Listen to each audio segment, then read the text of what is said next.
Tagaytay, Philippines AP, red-hot lava gushed out of a Philippine volcano Monday after a sudden eruption of ash and steam that forced villagers to flee en masse and shut down Manila's international airport, offices and schools. Clouds of ash blew more than 100 kilometers (62 miles) north of the Taal volcano, reaching the bustling capital, Manila, and forcing the shutdown of the country's main airport with more than 500 flights cancelled so far. There have been no reports of casualties or major damage from the volcano's eruption that began Sunday. Philippines volcano bring threat of volcanic tsunami after eruption near Manila halts flights, thousands flee. Police reported that more than 13,000 villagers have moved to evacuation centers in the hard-hit province of Batangas and nearby Cavite province, but officials expect the number to swell with hundreds of thousands more being brought out of harm's way. The current evacuation numbers are likely higher since local authorities are busy helping displaced people before notifying the national agency that is collating the figures.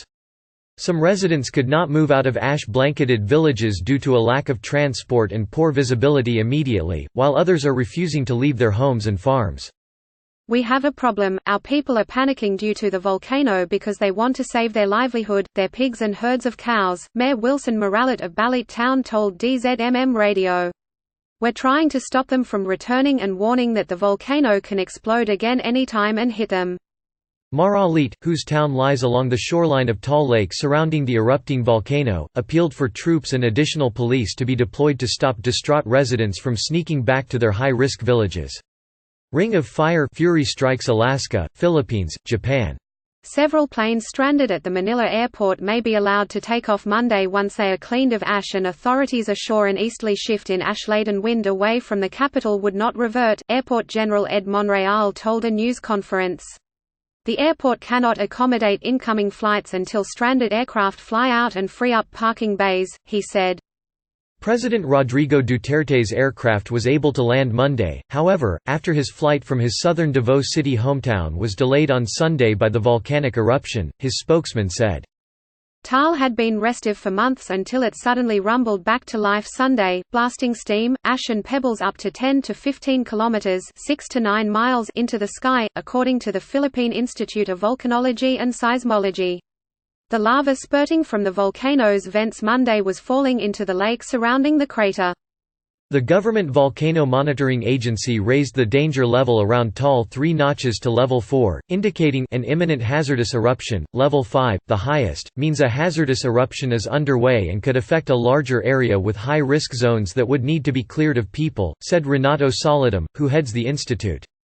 Ma. Antonio Bornas, the agency chief volcanologist, said Taal spurted fountains of lava early Monday while its ash and steam ejections slightly eased.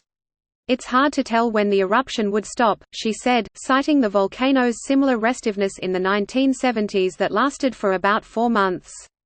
With the ashfall easing Monday morning, some residents began to shovel away inches of ash that covered everything from homes to cars and roads in Tagaytay, a popular upland resort city on a ridge that overlooks the small but picturesque volcano in the middle of a crater lake. Many of the city's restaurants and coffee shops, however, were closed, its main road covered in volcanic ash. Click here for the Fox News app. Large numbers of displaced villagers worried about the homes, farms and cattle they left behind and the uncertain future they face. Irene De Claro, a mother of 4, worried about her father, who stayed in their village in Agoncillo town in Batangas while the rest of the family fled in panic. "My father is missing. We don't know what happened to our house because the ash was up to our knees, it was very dark and the ground was constantly shaking when we left," De Castro told the Associated Press in a school in Lemery town in Batangas. "Most likely there's nothing for us to return to. We're back to zero." She later paused as the ground shook again. The Volcanology Institute reminded the public that the small island where the volcano lies is a permanent danger zone, although fishing villages have existed there for years. It stressed that the total evacuation of people on the volcano island and lakeshore at high risk to pyroclastic density currents and volcanic tsunami within a 14-kilometer (8.7-mile) radius from Taal.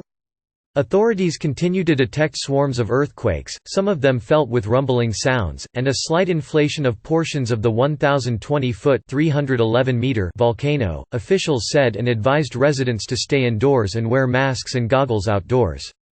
Government work and classes in schools in a wide swath of towns and cities were suspended Monday, including in Manila, to avoid health risks posed by the ashfall. At least 4 Batangas towns reported power outages. One of the world's smallest volcanoes, Taal is among 24 active volcanoes in the Philippines, which lies along the so-called Pacific Ring of Fire, a seismically active region that is prone to earthquakes and volcanic eruptions. About 20 typhoons and other major storms each year also lash the Philippines, which lies between the Pacific and the South China Sea, making it one of the world's most disaster-prone countries.